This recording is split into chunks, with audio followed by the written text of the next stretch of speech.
Olá, seja muito bem-vindo a mais uma Escola Bíblica. Encontramos-nos aqui, como habitual, para poder abrir a Palavra de Deus e conhecer a sua vontade para a nossa vida. Temos tido a oportunidade de estudar vários temas ao longo das nossas escolas bíblicas. Neste momento encontramos-nos centrados em dois livros, em duas pessoas, Esdras e Neemias. Hoje continuamos centradas mais no texto de Neemias, continuamos a ver e a aprofundar aquilo que foi a experiência do povo depois de voltar do exílio e continuamos a ter convidados que nos estão a ajudar a desenvolver e a conhecer melhor estes temas. Hoje temos connosco o nosso querido Paulo Macedo. Paulo, obrigada por estares aqui connosco. Obrigado eu pelo convite. E com a ajuda do Paulo vamos então já começar, através do nosso sumário, a conhecer aquilo que é o tema de hoje. Qual é o sumário de hoje? O sumário de hoje é: quem é transformado pela verdade lançará luz sobre o mundo. Quem tem a esperança de Cristo dentro de si, purificar-se-á assim como ele é puro. A esperança de ver o aparecimento de Cristo é uma grande esperança, uma esperança de longo alcance. É a esperança de ver o Rei na sua formosura e de tornar-se semelhante a ele. Esta frase, este sumário, parece que não tem muito a ver com com o nosso tema desta semana, mas tem de facto, porque ele inicia-se com aquilo que é a purificação a partir de uma aliança com Deus e vai até à promessa derradeira, digamos assim, que nós temos nossa aliança com Deus, que é a segunda vinda de Jesus. Obrigada. Agora que já vimos o sumário, já percebemos um bocadinho o sumário, vamos agora passar então à Palavra de Deus. Vamos ver os textos que nos servem de base para o nosso estudo de hoje. Quero convidar, se tem a sua Bíblia, consiga poder abri-la, poder ver, se não, possa acompanhar através do nosso quadro. E vamos já passar para o nosso primeiro texto. O texto se encontra em Deuteronômios 6, no versículo 4 e o versículo 25, e diz: Ouve Israel, o Senhor nosso Deus é o único Senhor, e será para nós justiça quando tivermos cuidado de cumprir todos os mandamentos perante o Senhor nosso Deus, como nos tem ordenado. O outro texto que temos para ver encontra-se em Lucas, no capítulo 22, o versículo 20, que diz: Semelhantemente tomou o cálice depois da ceia, dizendo: Este cálice é o novo testamento no meu sangue, que é derramado por vós. E, por último, temos um texto do livro de Hebreus, no capítulo 8, do versículo 1 ao versículo 2. E Hebreus 8, 1 e 2 diz-nos: Ora, a soma do que temos dito é que temos um sumo sacerdote tal, que está sentado nos céus à destra do trono da majestade, ministro do santuário e do verdadeiro tabernáculo, o qual o Senhor fundou e não o homem. Estes textos, então, vão-nos também ajudar e aproximar naquilo que vai ser depois o tema que vamos ver do capítulo 10 de Neemias, certo? O nosso objetivo principal com este estudo que estamos a fazer, estudo bíblico no fundo, tem a ver com o de querermos despertar nas pessoas a noção da fidelidade de Deus na aliança que faz com o ser humano e com a humanidade. E nós temos aqui três textos que o primeiro deles nos diz a promessa que Deus tinha para com o povo de Israel desde que o admitisse como Senhor, em primeiro lugar. Temos um outro que fala sobre a aliança de Cristo através do seu sangue, portanto, o seu sacrifício, a sua ressurreição, e o terceiro que nos fala da importância que tem o ministério de Cristo como nosso representante no céu neste momento. Portanto, são três fases diferentes de uma aliança que Deus tem com cada ser humano. Mas estes textos que nós vimos são textos, dois deles da Antiga Aliança e o primeiro da Antiga Aliança. E Esdras também se encontra a falar, parece, da Antiga Aliança, que nós vamos ver que afinal é uma aliança só, mas que tem pontos em comuns e que nos ajuda a perceber. E para que aqueles que estão em casa nos possam ajudar a compreender melhor, a pergunta que eu tenho para ti é: quais são os pontos que há em comum entre estas duas alianças, as alianças que nos são apresentadas no Novo e no Antigo Testamento? Bem, em primeiro lugar, aquilo que é necessário dizer é que o livro de Neemias, e nós hoje vamos falar mais especificamente sobre o capítulo 10º de Neemias, estava, e eu peço desculpa ter que tirar um minuto só para dizer o seguinte, está enquadrado novamente numa perspectiva mais alargada de reconstrução, de restauração do povo de Israel na sua entrega a Deus, em primeiro lugar, que vinha desde a leitura da palavra no tempo de Esdras à reconstrução, digamos assim, política do povo já com Neemias. E depois, mais proximamente, segue-se àquilo que é a oração de arrependimento, confissão e arrependimento do capítulo 9. E, portanto, nós estamos aqui a falar num momento, curiosamente até noutros capítulos de Neemias, nós vemos, noutros pontos do livro de Neemias, nós vemos o povo, por exemplo, ver Neemias a fazer uma chamada de atenção a ele próprio e às lideranças relativo a aspectos que tinham a ver com o relacionamento financeiro entre os pobres e os ricos, e vê-se aí que há uma admissão e há um testemunho público de que se vai alterar a sua vida. E aqui é o povo inteiro que o está a dizer. E o mais importante nós termos a noção nesta questão da aliança é que as alianças pressupõem, ao longo da história, nós até somos um país que vamos dizer que temos uma aliança com um outro país que é mais antiga do mundo, neste caso com o Reino Unido, naquela altura a Inglaterra. E uma aliança pressupunha sempre obrigações de duas partes. Exato. Mas a coisa mais lógica em qualquer aliança que possa existir, aquilo que se chama, a Bíblia chama o testamento, mas que no fundo tem a ver com uma aliança, é que as duas partes saem favorecidas nelas. Não se pressupõe que alguém vai fazer uma aliança com outra pessoa que seja desigual. E o que acontece é que numa aliança entre o povo de Israel e Deus, o que acontece é que o grande benefício é para o povo. Não quer dizer, o grande benefício que Deus tem, com certeza, é o contentamento por ver aqueles que têm tanto cuidado em cuidar, portanto, que criou e que quer cuidar deles, se possam entregar nas suas mãos. Mas o verdadeiro benefício é de uma das partes, que é inclusivamente aquela que não pede essa aliança, mas que a aceita por convite daquele que fez aliança com ela. Portanto, em primeiro lugar, temos esta questão que é, depois da confissão e do arrependimento, o povo decide fazer uma aliança. Exato. E decide fazê-la através do testemunho público e da assinatura dos seus líderes, dos sacerdotes, dos levitas, por aí fora. Mas a tua pergunta teve principalmente a ver com a componente, e há algo muito interessante que é comum de facto à aliança no Antigo Testamento e no Novo Testamento, e que se divide em 4 aspectos essenciais. Primeiro, a partir do momento em que Deus faz uma aliança, ou convida a uma aliança com o povo, através de um líder, como aconteceu, por exemplo, o estudo desta semana fala-nos, sem dúvida nenhuma, em alianças específicas durante a história do povo de Israel, que foram exemplares naquilo que era Deus lançar o convite a que o povo tivesse um determinado comportamento, com uma promessa da sua proteção a seguir esse comportamento. Aconteceu com Adão, a primeira aliança, com Noé, com Abraão, Moisés, com David, com Finéias e, obviamente, a nova aliança. Mas todas elas, se nós procurarmos nos textos e tivéssemos tempos para os ir ler, têm 4 elementos fundamentais. Okay. Esses 4 elementos são, em primeiro lugar, a santificação. A santificação no sentido em que existe uma propriedade particular daquele que sente o convite para essa aliança pela parte de Deus para lhe ser um povo especial ou uma pessoa especial, e que é expresso, por exemplo, no texto de Jeremias 31, 33, que diz: porei a minha lei no seu interior e a escreverei no seu coração.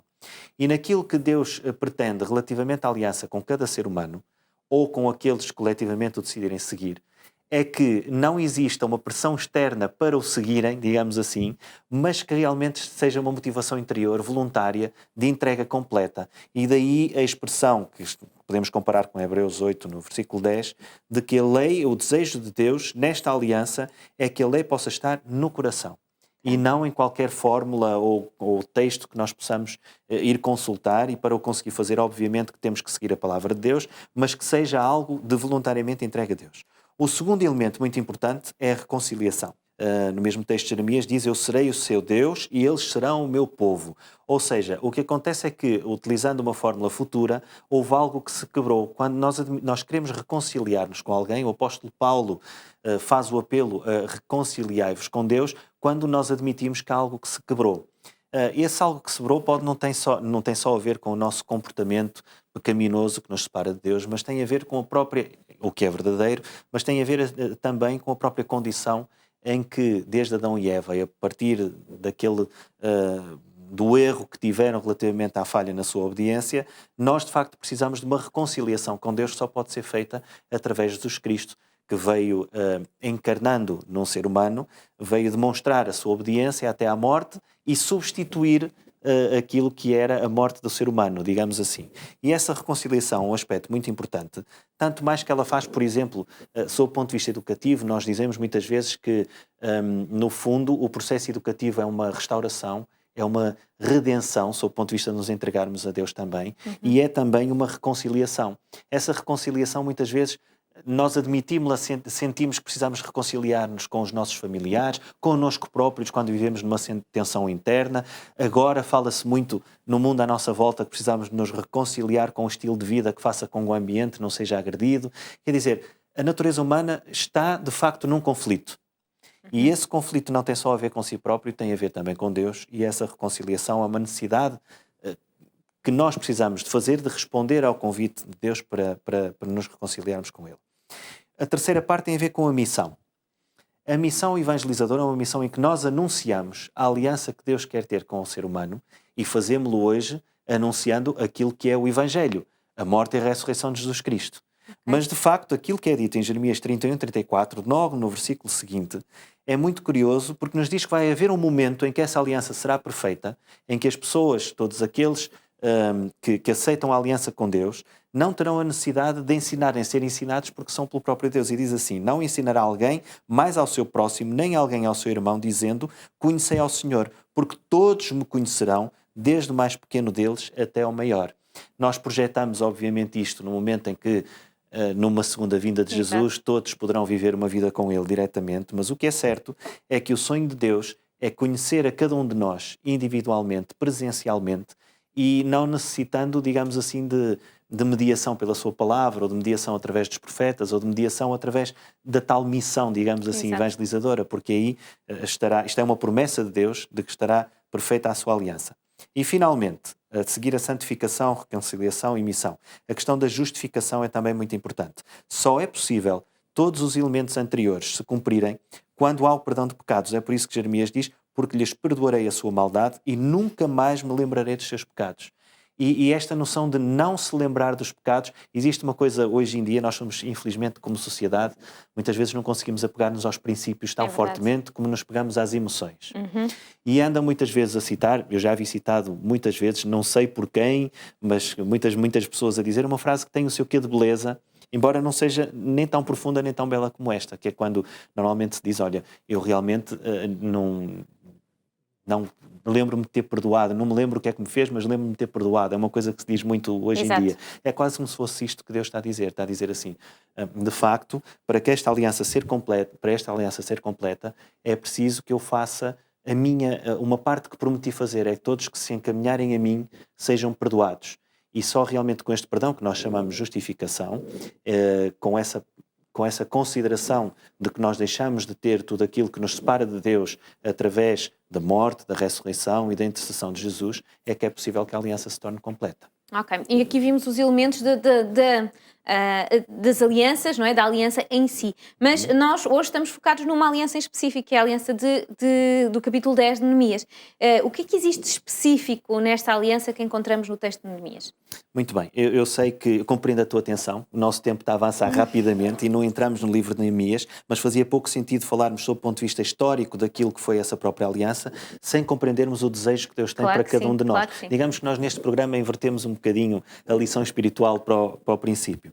O que é certo é que no capítulo 10 de Neemias, e como nós já falamos, e neste programa tem vindo a ser falado no estudo de Esdras e Neemias recorrentemente, o que está a passar é que o povo perdeu a noção, por causa do tempo no cativeiro, e também por causa da apostasia que tinha levado até esse cativeiro, tinha perdido a noção de Deus, da santidade de Deus e do cumprimento da palavra de Deus na vida coletiva do povo.